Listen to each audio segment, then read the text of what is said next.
Hare Krishna. Good morning, dear devotees.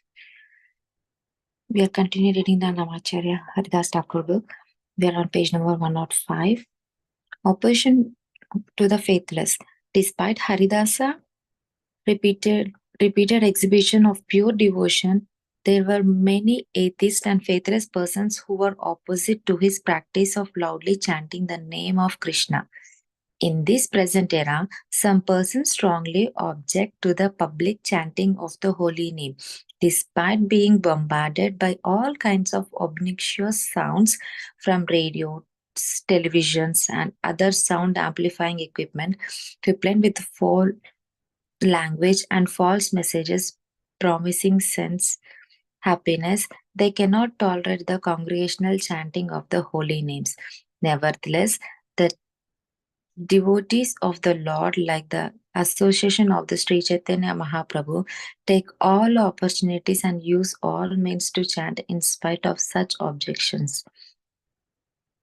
The conventional wisdom of those objecting the Haridasa Thakura era was that chanting should be done silently, especially during the 4 months of Chaturmasa, the period in which the Lord enters a state of transcendental slumber called Yoga Nidra. The idea was that loud chanting would disturb the Lord's slumber, and offense of disturbing him with loud chanting might bring famine and other adverse reactions upon them.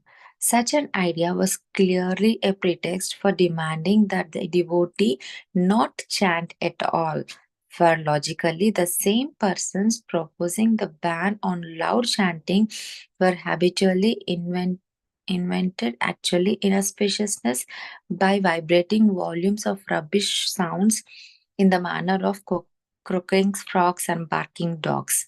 Vrindavana Dasa Thakura writes, people throughout the world were devoted of devotion service to Lord Vishnu. They had no understanding of the meaning or goal of Kirtana.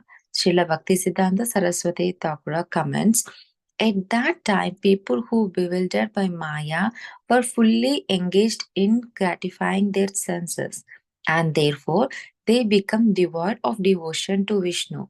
No one could understand why Haridasa Thakura were performing Harinama Sankirtana and what his motive was, because at that time Sri Gaurasundara had not yet begun propagating love and devotion to Lord Krishna. The situation prior to the advent of Sri Chaitanya Mahaprabhu was terrible.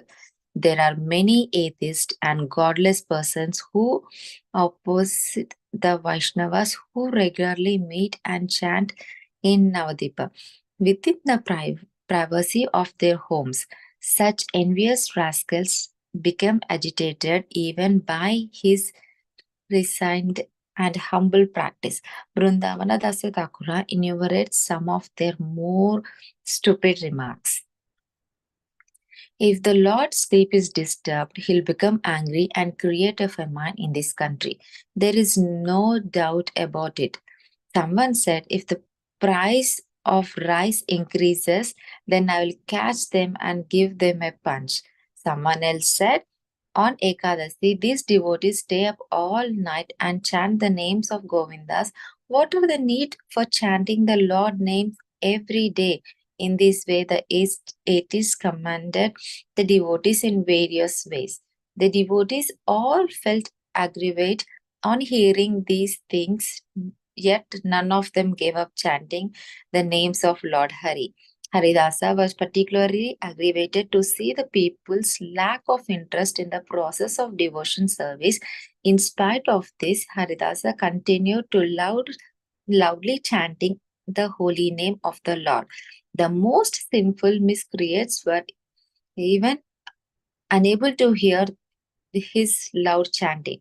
Vrindavana Dasa Thakura tells us that there were an impious Brahmana where the village of Harinadi in Yashohara district who became specially angry at loud Nama Sankirtana of Haridasa Thakura and challenged him to justify it.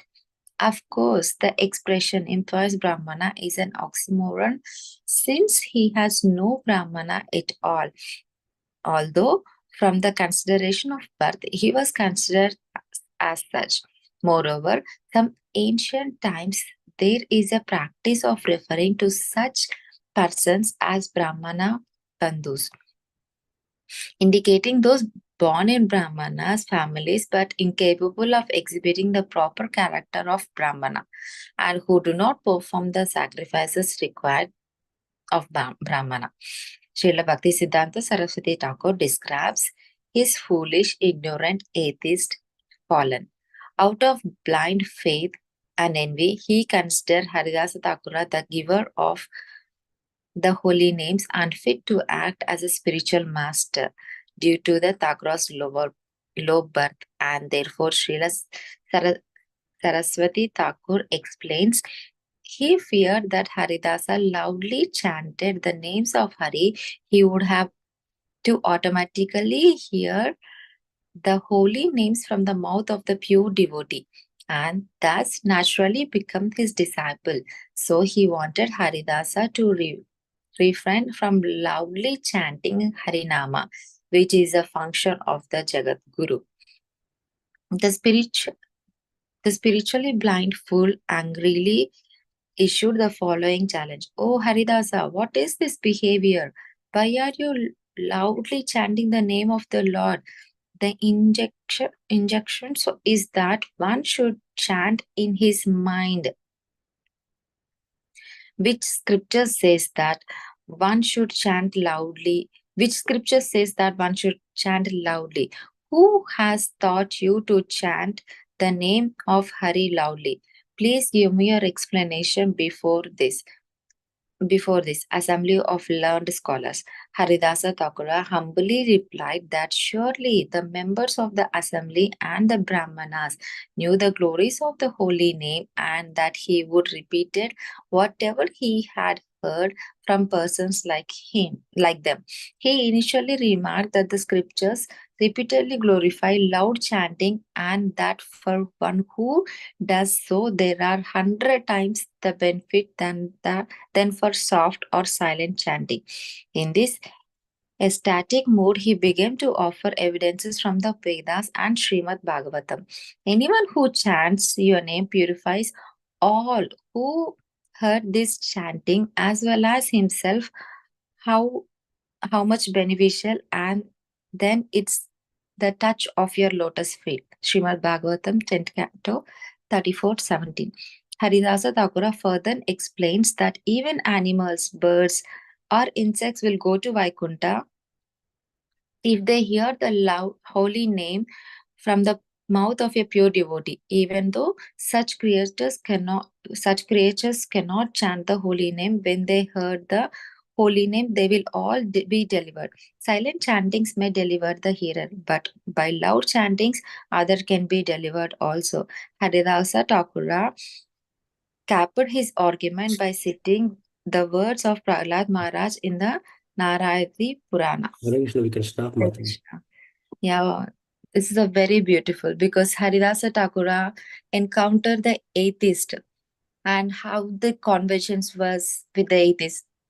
No doubt that Haridasa Thakura was a great devotee, but some faithless persons, atheists, they are opposite to his practice of loud chanting, and they cannot tolerate the congregational loud chanting. They also told them that chanting can be done silently, not as loud as a Harinama Sankirtana. And it should be done more quietly and silently during the 4 months of Chaturmas, as the Lord Vishnu enters the states of Yoga Nidra, and this chanting will disturb the Lord. And the devotee should not, and they said the devotee should not chant at all at this time and allow allow the Lord to sleep, or they had no understanding what the meaning of Kirtana. And one more point is anyone who chants your name that purifies, who can hear this chanting, and it is beneficial than the touch of the Lord's lotus feet. Even the animals, birds, insects, they all will go to Vaikunta if they hear the holy name as these species and creatures, they can't chant the holy name, but by hearing the holy name from the pure devotee, they can all go to Vaikuntha also. Silent chanting may be delivered or beneficial to the self, but the loud chanting can be but the loud chanting from the pure devotee can deliver anyone.